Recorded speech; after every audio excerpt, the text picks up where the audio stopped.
L'Esprit Saint révèle toutes choses. Et oui, bien-aimé, comme le Seigneur ainsi vient de me l'insuffler dans le cœur, l'Esprit Saint révèle les choses cachées, les choses enfouies, les choses que la chair ne peut comprendre, ne peut connaître, tout simplement parce que ce qui est né de l'Esprit est né de l'esprit, ce qui est né de la chair est et reste chair, tout simplement. Donc encore une fois, bien-aimé, par ce message que le Seigneur m'a ainsi insufflé dans le cœur, comprenez que même des personnes que vous pourriez par exemple rencontrer au jour le jour, que ce soit dans la rue, que ce soit dans les magasins ou autre, quelles que soient les circonstances, si ces personnes justement ont le cœur enrobé de malice, si ces personnes ont le cœur justement infiltré par l'ennemi, alors l'Esprit Saint qui justement vient en opposition à la chair sera capable de déceler toutes choses. C'est pourquoi toute personne, par exemple, ainsi verront les choses, sentiront les choses. Vous aurez tendance à appeler cela un sixième sens, mais si cette personne est animée du Saint-Esprit, alors bien aimé, sachez que rien ne pourra être caché à cette personne.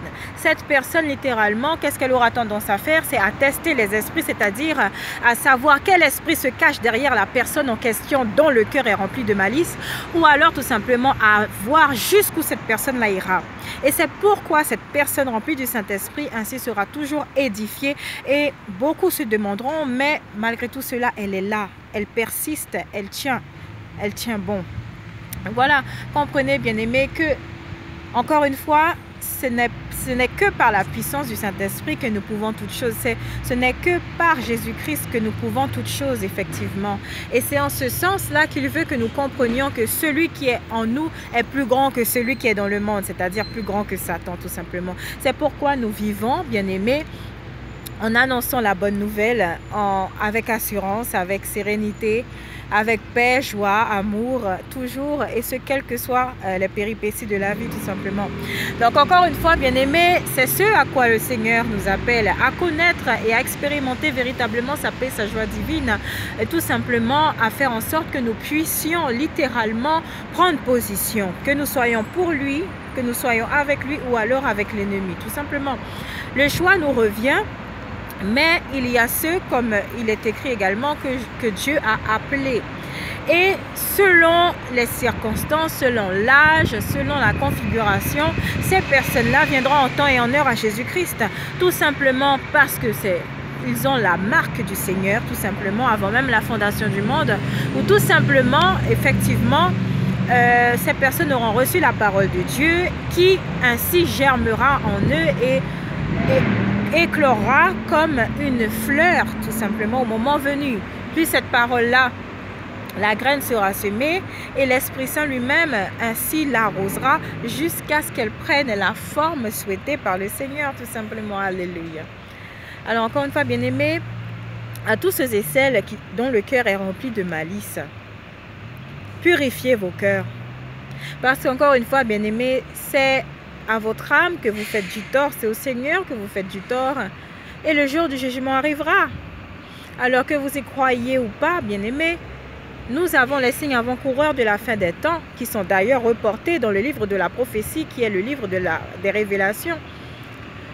Et une fois de plus, bien-aimés, si justement vous prenez ces choses à la légère, et que vous ne veillez pas sur votre âme, sur celle de votre prochain. Si, d'une manière ou d'une autre, vous préférez justement penser à votre petite personne plutôt que de vous ouvrir au Seigneur et faire que votre prochain puisse bénéficier de sa lumière, alors, bien-aimés, dites-vous ceci, que le salut ne vous est pas forcément accessible.